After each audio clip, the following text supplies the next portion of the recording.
Hello friends, स्वागत है आप सभी का मेरे में। आपने इसका पहले के जो भी पार्ट्स हैं वो कम्प्लीटली देख लिए होंगे।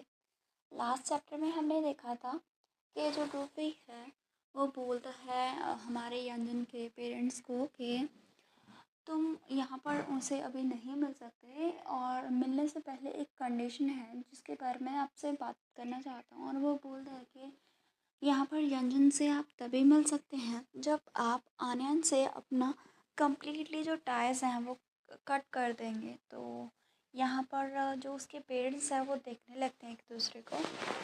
और यहाँ पर हमारा गुफे बोलता है कि इस 19 सालों में यंजन ने कभी भी अच्छा दिन एक्सपीरियंस नहीं किया है। उसका अडॉप्टेड फादर जिसे सिर्फ ईट करना, ड्रिंक करना और गैम्बल करना आता है, एंड उसके जो बाकी की चीज़ें हैं वो भी अच्छी नहीं थी। वो हमेशा ब्रॉथल्स वगैरह को विज़िट करता रहता था, उसे अब्यूज़ करता था। उसकी सेल्फिश जो अडॉप्टेड मदर थी वो हमेशा उसे इग्नोर करती थी, ट्रीट करती थी उसे कोल्डली। और आपके आनयन के बारे में क्या? तो यहाँ पर उसकी जो मॉम है वो उसे सॉरी बोलती है।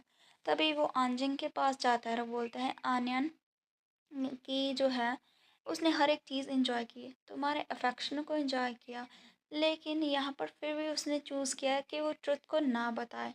लेकिन उसने सिर्फ इतना ही नहीं किया बल्कि उसके जो मतलब अडॉप्टेड पेरेंट्स ने उसने हमारे जो यंजी है उसके एक चांस को भी रुइन कर दिया। एक प्रॉपर एजुकेटेड जो डिग्री है उसे लेने के लिए वो कॉलेज में उसे हटा दिया गया ताकि वो काम कर सके। और इवन के टैलेंट शो के दौरान भी उसने किसी को ब्राइब किया ताकि वो किसी को यंजन को पुश करने के लिए भेज सके स्टेज से, जैसा कि उसकी जिसकी वजह से वो परफॉर्म ना कर पाए। तो अंजिंग सॉरी बोलता है। यहाँ पर गुफे बोलता है जनजन की ऐसी पर्सनैलिटी है वो कभी कंप्लेन नहीं करेगा अगर उसने इनसिक्योरिटी या फिर इनजस्टिस को सफ़र भी किया है तब भी। और यहाँ पर मैं उसके लिए स्पीक कर रहा हूँ। मैं उम्मीद करता हूँ कि तुम समझोगे कि मैं क्या कहने की कोशिश कर रहा हूँ। हांजिंग बोलता है कि तुम्हें कब पता चला उसकी ट्रू आइडेंटिटी के बारे में? तो वो बोलता है मुझे आधे मंथ पहले पता चला। और यहाँ पर आंजिंग सोच में पड़ जाता है, अच्छा हाफ मंथ अगो। और तभी उसे याद आता है कि कैसे वो आनयन के साथ था और आनयन को हमेशा कंसोल किया करता था। यहाँ पर वो सोचता है कि इसका मतलब उसे पता था कि वो मेरा यंगर भाई है उस टाइम, लेकिन फिर भी वो वहाँ पर चुपचाप बैठा रहा और मुझे वॉच करते हुए देखता रहा कि कैसे मैं आनंद को कंफर्ट कर रहा हूँ बिना कुछ कहे। फिर वो गुफई को कॉलर से पकड़ता है और गुस्से में बोलता है गुफई, क्योंकि तुम्हें उसे सोच के बारे में पहले से ही पता था तो तुमने मुझे पहले क्यों नहीं बताया? गुफई उससे बोलता है तुम्हें क्या लगता है कि मैं नहीं बताना चाहता था? तुम्हें लगता है कि वो मुझे कहने देता? उसके पास हिम्मत ही नहीं थी तुमसे मिलने की। उसे डर था कि तुम उसे लाइक नहीं करोगे, उसे डर था कि तुम उसे आनयन के साथ कंपेयर करोगे उसके दिल में। और यहाँ पर वो सोचता है कि जो मेरा यंजी है वो ऐसा सोचता होगा कि वो आनंद के साथ कंपेयर नहीं कर सकता तुम्हारे दिल में। और वो बहुत ही डरा हुआ था कि वो किसी ऐसी चीज़ को पाएगा जिसे वो फिर से लॉस्ट कर देगा। और उसे याद आता है कि अंजन ने उससे बोला था ये बहुत ही ज़्यादा सडनली है, मैं मेंटली प्रिपेयर नहीं हूँ, तो मुझे थोड़ा टाइम चाहिए थिंक करने के लिए। तभी उसे समझ में आ गया था कि अंजन ये सारी बातों के बारे में सोच रहा होता है।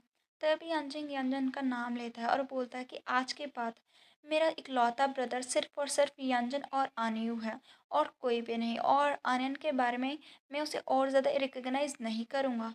यहाँ पर वो सोचता है कि अगर उसने यंजन को हार्म नहीं किया होता और जो ट्रुथ है उसे नहीं छिपाया होता, तो फिर वो सोचता है कि नहीं, यहाँ पर कोई इफ़ नहीं है। मे बी मुझे कभी भी समझ में ही नहीं आया अपने उस ब्रदर के बारे में जिसे मैंने 19 सालों से प्यार किया था। तभी जो आनंद के सॉरी, अभी मैं उसे यंजन के पेरेंट्स बोलूँगी। तो अभी यहाँ पर जो यंजन के पेरेंट्स हैं वो आते हैं और बोलते हैं यहाँ पर उसका फादर गुफी, मैं जो भी तुमने अभी रिक्वेस्ट की है अभी हम उसे फुलफ़िल करेंगे, डेफ़िनेटली हम उसे फुलफ़िल करेंगे। और थैंक यू हमें बताने के लिए, ये सारी चीज़ें के लिए। तो क्या अभी हम अंदर जा सकते हैं? तो गुफी उससे बोलता है कि हाँ, तुम जा सकते हो, वो सच में आपसे मिलना चाहता है। तो यहाँ पर जो मदर होती है वो बोलते थैंक यू और यहाँ पर ना फिर वो जाती है अंदर। यंजन को हक करते हुए उसे बोलती है यंजन ये मॉम का फॉल्ट है कि मॉम ने रियलाइज़ नहीं किया कि तुम स्विच्ड हो चुके थे। यहाँ पर वो उसे बोलता है इट्स ओके, तुम भी विक्टिम थी। तो मैंने कभी तुम्हें ब्लेम नहीं किया। तभी अंजन आता है और वो बोलता है, यंजन बिग ब्रदर भी तुम्हें सॉरी कहना चाहता है। क्या तुम्हें याद है कि तुमने एक बार मुझे कहा था कि तुम भी मेरे जैसे कोई ब्रदर चाहते हैं, लेकिन आज के बाद देखना, मैं तुम्हारा इकलौता ब्रदर हूँगा और हाँ, मैं तुम्हें कभी सफ़र करने नहीं दूंगा। तो यहाँ पर उसकी बात सुन के यंजन बोलता है, अच्छा तो अंजू के बारे में क्या? तो यहाँ पर वो बोलता है कि ओहो, मैं तो ऑलमोस्ट उसके बारे में भूल ही गया, चलो उसके बारे में अभी चिंता नहीं करते हैं। और उसके साथ काफ़ी फ्रेंडली बिहेव करता है और बोलता है, यंजन तुम भी मुझे बिग ब्रदर बुला सकते हो, है ना? क्या तुम अभी बोलोगे? तो वो उसे बिग ब्रदर बुलाने लग जाता है। तो वो उसके देख के काफ़ी ज़्यादा खुश होता है और उससे बोलता है कि मुझे अभी और ज़्यादा कहो। और वो सभी अपनी फैमिली टाइम स्पेंड कर रहे होते हैं और यहाँ पर उसके मॉम डैड भी। तो यहाँ पर गोफी पीछे खड़ा होता है और उन्हें देख रहा होता है। यहाँ पर जो उसका डैड और मॉम वो भी बोलते हैं कि हमें भी मॉम डैड कहना शुरू कर दो। तो उसका डैड उससे बोलता है, तुम बहुत ही अच्छे बच्चे हो, क्या तुम्हारा सिर अभी भी दर्द कर रहा है? और अगर कोई प्लेस है यहाँ पर तुम अनकंफर्टेबल फील कर रहे हो, तो वो उससे बोलता है कि इट्स ओके, मुझे हर्ट नहीं हो रहा है। तभी अंजिंग उससे बोलता है कि इसे हर्ट कैसे नहीं होगा, तुम्हें कितनी इंजरीज जो लगी हैं। तो उसकी मॉम बोलती, तुम चिंता मत करो, मैं तुम्हें कभी भी फिर से सफ़र करने नहीं दूंगी फ्यूचर में। उसको देख के यंजन काफ़ी खुश होता है और सोचता है कि तो ऐसा लगता है, ऐसा जब कोई आपकी केयर करता हो, आपकी फैमिली आपकी केयर करती हो, ये सच में बहुत ही ज़्यादा वार्म और रिअश्योरिंग है। तभी यंजन उससे बोलते हैं, यंजन जब तुम डिस्चार्ज हो जाओगे तो तुम क्या हमारे साथ होम जाओगे? और आगे बोलता है कि तुम मॉम डैड और मेरे और तुम्हारे ब्रदर्स के साथ रहोगे, है ना? क्या ये ओके है तुम्हारे साथ? तभी वो कुछ बोलने ही वाला होता है तो उसकी मम उससे बोलते हैं कि क्या हुआ यंजन, क्या तुम हमारे साथ वापस नहीं आना चाहते? तो वो उससे बोलते हैं, एक्चुअली में ना, मैं अभी बहुत ही अच्छे से गोफी के हाउस में रह रहा हूँ। मतलब वो बोल देता है कि मैं गोफी के हाउस में रह रहा हूँ। अभी उनके पेरेंट्स का क्या रिएक्शन आता है वो भी देखना काफ़ी इंटरेस्टिंग होगा। तो अभी हम नेक्स्ट चैप्टर की शुरुआत में देखते हैं। यहाँ पर उसकी बात सुन के कि वो गुफ़ी के साथ उसके घर में रह रहा है, तो उसकी मॉम उससे बोलती है कि ये सेम कैसे हो सकता है? इवन कि वहाँ पर तुम अच्छे से रह रहे हो, वो तुम्हारा घर नहीं है बेबी। आज के बाद हम तुम्हारी फैमिली हैं, तो क्या तुम हमारे साथ अपने मॉम एंड डैड के साथ नहीं रहना चाहते हैं एक साथ? तो यहाँ पर आनजिंग भी आता है और बोलता है कि अगर तुम्हें चिंता है कि आन्या ने जो भी तुम्हारे साथ किया वो बहुत ही एक्सेसिव था, और यहाँ पर ना उसके कारण हमारे पास कोई रीज़न नहीं है उसे आन फैमिली में रखने का, यंजन मेरे साथ घर चलो। तो उसकी बात सुन के जो वो हमारा यंजन है वो थोड़ा सा कंफ्यूज होता है और बोलता है, ब्रदर। तभी जो वो सर आन होते हैं वो आते हैं, बोलते हैं, तुम्हारा ओल्डर ब्रदर बिल्कुल ठीक कह रहा है, आनंद आज के बाद आन फैमिली में कभी अपीयर नहीं होगा। उसकी मॉम भी बोलती है कि हाँ, हमने 19 साल ऑलरेडी ही मिस कर दी हैं अंजन, अभी टाइम आ गया है घर जाने का। और मैं होप करती है कि मैं तुम्हारे लिए इसे मेक इट करूँगी और तुम्हें अच्छे से लाइफ दूँगी और तुम अच्छे से अपनी लाइफ जी पाओगे। तो उसकी बात सुन के वो इमोशनल होके बोलते हैं, mom dad older brother thank you really. वो कुछ बोलने ही वाला था, तभी पीछे से आंजू आता है जो कि चिल्ला के बोलता है, और मैं, मेरा क्या, तुम्हारे सेकंड ब्रदर का? और यहाँ पर ना फिर वो उसे हक करते हुए रोता है और बोलता है कि ये बहुत ही ज़्यादा टू मच हो गया, तुम गाइस टू मच हो। तुम कैसे अब मुझे फॉरगेट कर सकते हो इतनी ज़्यादा इम्पॉर्टेंट ओकेजन में, तुम मुझे भूल गए। और यहाँ पर वो रोते हुए बोलता है, लिटिल ब्रदर, तुम्हारा ब्रदर यहाँ पर है। नो वंडर, जब मैंने तुम्हें पहली बार देखा था मुझे तुम फैमिलियर से लगे थे, मुझे पहले ही तुम्हें अपने घर ले जाना चाहता इंस्टेड ऑफ कि मैंने तुम्हें उस गुफे के साथ जाने दिया। फिर वो उसे बोलता है कि मैं ना इसी नियर बाय पिछले बार में प्ले कर रहा था, तभी मेरी फ्रेंड ने मुझे शो किया जो भी ट्रेंडिंग न्यूज़ चल रही थी और मुझे पता चला कि तुम मेरे रियल यंगर ब्रदर हो। तो उसे याद आता है कि वो वार में बैठा होता है, उसके फ्रेंड ने उसे एक वीडियो शो की थी और यहाँ पर वो चिल्ला के बोलता है कि क्या मेरा जो लिटिल ब्रदर है वो चला गया है? नहीं, मेरा लिटिल ब्रदर नहीं है।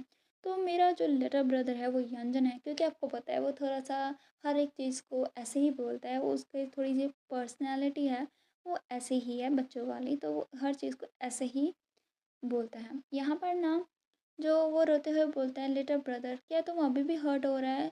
तुम मुझे अपने सेकंड ब्रदर को कुछ भी बता सकते हो अगर तुम्हें अनकंफर्टेबल फील हो रहा होता है। तो यहाँ पर वो एक दूसरे के साथ थोड़ा सा हो रहे होते हैं, एक दूसरे को साथ मिल रहे होते हैं, तभी गुफ़ी उसे कॉलर से पकड़ के पीछे आता है और बोलते हैं, तुम बहुत ही ज़्यादा केयरलेस हो, तुम उसे डरा दोगे। वो उससे बोलता है, मैं तो बस उसके लिए चिंता कर रहा था। और यहाँ पर वो सोचने लग जाता है कि मुझे अभी भी याद है फर्स्ट टाइम जब मैंने यंजन को देखा था वो होमलेस था और वो स्ट्रीट से इधर उधर जा रहा था और वहाँ पर बेंच में बैठ के उसके हाथ में एक सूटकेस था और वो एक बन खा रहा था। लाइफ कितनी ज़्यादा डिफ़िकल्ट होगी उसके लिए। तभी यंजन उसे बोलता है मैं ठीक हूँ सेकंड ब्रदर। उसकी बात सुन के वो काफ़ी खुश होता है और बोलता है तुमने देखा ना, उसने मुझे सेकंड ब्रदर किया, मुझे और ज़्यादा टाइम सेकंड ब्रदर बोला। तो यहाँ पीछे से अंजिंग उसे पकड़ लेता है और बोलते हैं ठीक है उसका एडवांटेज लेना बंद करो और मुझे भी ब्रदर बोलो। तभी वो उन दोनों फाइट करते हैं उसके लिए और यहाँ पर यंजन बोलते हैं ठीक है big brother second brother mom and dad मैं सच में हैप्पी हूँ। और यहाँ पर गुफी को देख के सोचते हैं कि इवन कि मैं अभी इंजर्ड हूँ और मैं कंपटीशन में कंटिन्यू नहीं कर सकता, लेकिन फिर भी ये जो केयर है जो भी मेरी फैमिली मुझे मेरे लिए दे रही है ये ग्रेट फील हो रहा है। ये सब इसीलिए हुआ है, मुझे लगता है हेवंस ने सच में मुझे सेकंड चांस दिया है। और यहाँ पर मैं गुफी से मिला, अगर मैं गुफी ब्रदर से नहीं मिलता तो मुझे लगता है मेरी जो लाइफ है वो कम्प्लीटली डिफरेंट होती और उसके कारण ही मेरी लाइफ इतनी ज़्यादा अच्छी है। तो 1 घंटा हो जाता है और वो एक दूसरे से घुल मिल रहे होते हैं। तभी मैडम आन बोलते हैं कि अभी ना तुम इन दोनों बच्चों को लेकर जाओ घर और यहाँ पर मैं यंजन का ख्याल रखूँगी। तो यंजन बोलता है कि मॉम तुम्हें भी रेस्ट करना चाहिए, मैं अभी ठीक हूँ। और इसके बाद वो सोचता है कि इसके अलावा ब्रदर पे भी यहाँ पर हैं और मैंने अभी फिगर आउट नहीं किया था कि मैं कैसे मेरी जो रिलेशनशिप है उसके साथ मॉम डैड को बताऊँगा।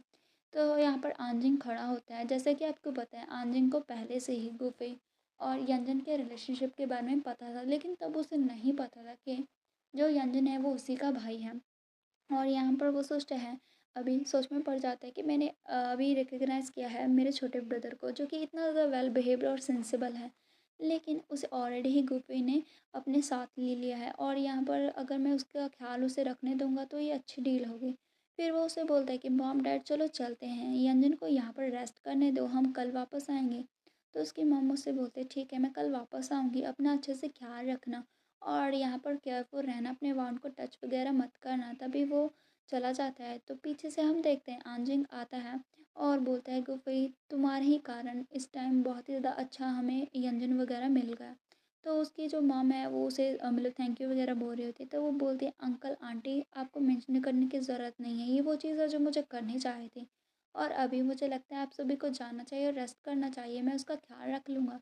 तो उसकी मॉम बोलती है ठीक है अभी हम जा रहे हैं, हम तुम्हें ना डिनर के लिए इनवाइट करेंगे किसी दिन और थैंक यू बोलता है। तभी पीछे से आंजिंग उसके शोल्डर पर हाथ रखता है, जब उसके मॉम चले जाते हैं वो उससे बोलता है ब्रदर ऐसे लग रहा है हमें किसी टाइम पे अभी बात करने की ज़रूरत है। वो उससे बोलता है अभी मैं बिज़ी हूँ। तो आंजिंग बोलता है अच्छा ऐसा है।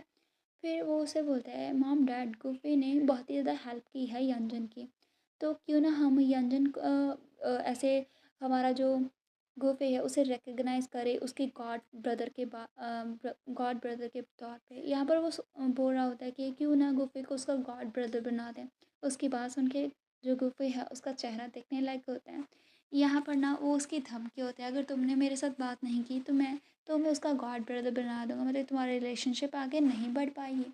तो यहाँ पर हमारा सीन कट होता है। तो आपको क्या लगता है कि अभी क्या होगा नेक्स्ट पार्ट में, क्योंकि उसके मॉम डैड को उनके रिलेशनशिप के बारे में नहीं पता है।